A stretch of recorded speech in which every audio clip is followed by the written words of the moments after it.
Yeah, so this is part 2 of my November 2nd nightly video. I just really feel like talking right now.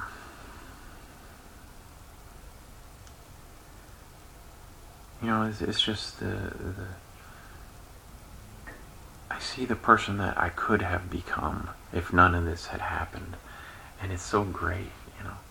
It's so great that I can't bear reality.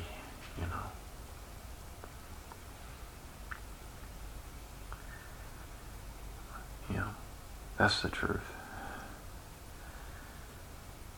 I know what potential I had. I had a ton of potential.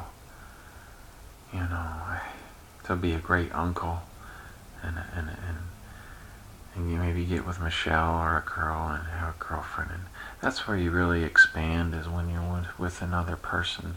Your personality comes out and you become happier and more confident, and you fill out, and you wake up and you're alive, and I never will have that or had that, and that's enough to make you sad, when you add physical things in. So, well, I'm just reiterating, let's go out like a man, let's go out like a man, and be like, yeah, F Cipro, F Bayer, F Western medicine, and F the doctors, and F myself for trusting them.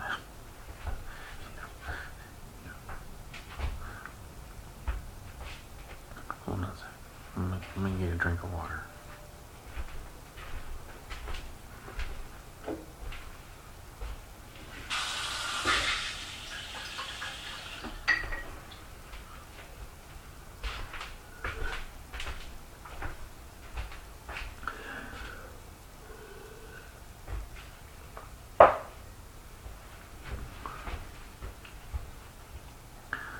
So we'll talk about going for a walk in the park. Let's just get down to business. Let's talk about what we really got to do. Because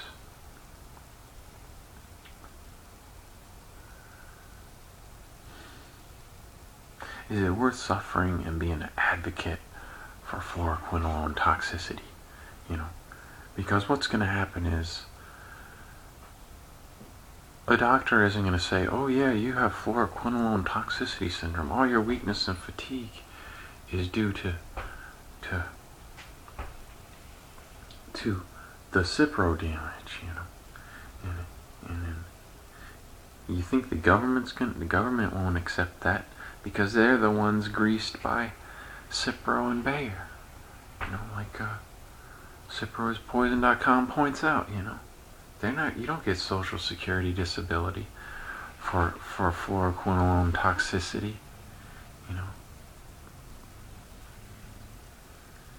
So the only way I could get it would be for a mental condition, a psychosis, which is what they said in the mental wards, and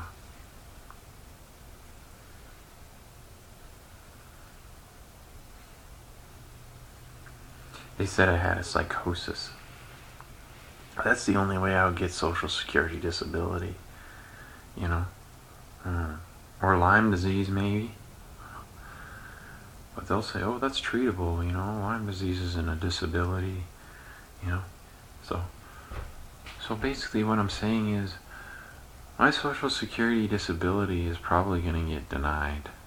I'm going to run out of money soon, within a year. I'm going to run out of money. And then what am I going to do?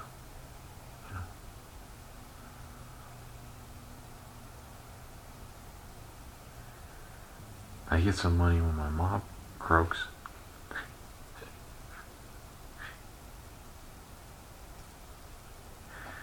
I'm just saying I'm running out of time anyways. Even if I was like, yeah, I'm going to advocate for fluoroquinolone toxicity.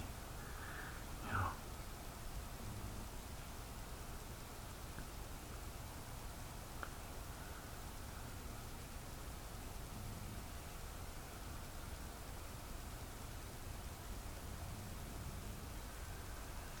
So I'd have to get a doctor here and get retested for Lyme, so they'd have to draw my blood. All this crap, man, I don't want to do, you know. It's like, I'd rather just go for a walk, you know. Because my job benefits are only going to last another year. And my sister is living her normal, beautiful life with my beautiful nephew. And my life is a charade of pain and suffering. Mostly mental, but increasing physical.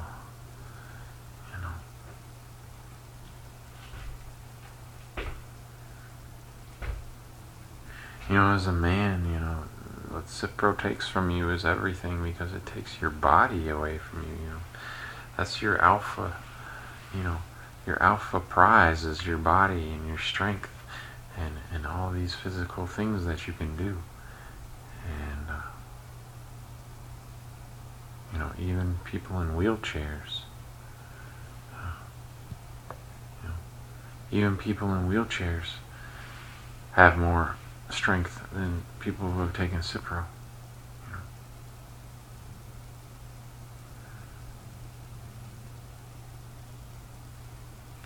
So let's talk about, I don't want to talk about it, but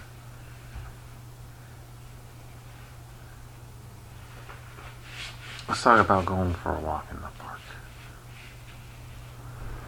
You know, what you got to do is, you have to get in a frame of mind of a rash on my right side. You know, you have to get in the frame of mind of execution. You know, execute what you have to do. Worry about the consequences later. As I'm going to tell you, you know,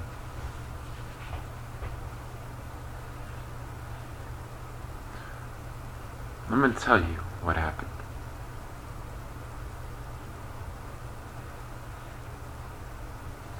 I was obsessed with my bowels at my sister's.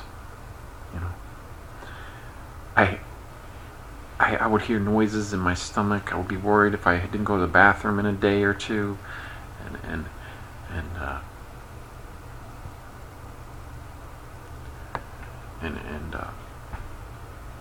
you know, I got this air bubble in my stomach, so when I moved around I would hear it like gurgle, and I was like, oh my god, freaking out, like it was never gonna go away and stuff. And I went to get a colonic, and I mistakenly told the lady I had Lyme disease and I was weak, and she saw my port in my chest and she freaked out, like, oh, we can't treat you, you know, because you know you're you know, you need a doctor's note. So I had to try and get a doctor's note.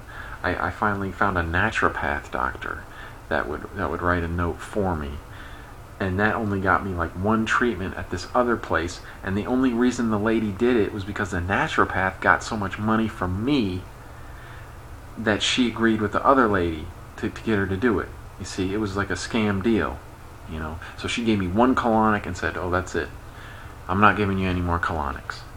You know. And one time she said she couldn't give me one because I stunk so bad. You know, because it's just awful. You know, I went in there, I hadn't been taking showers at my sister, and I was just stinky, you know, and just awful, you know. It's just an awful state, you know, I was in.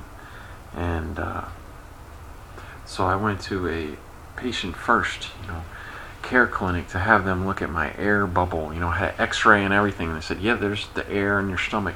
I was like, what are we going to do? You know, I even went to the chiropractor and showed him the x-rays and asked him if I could do anything.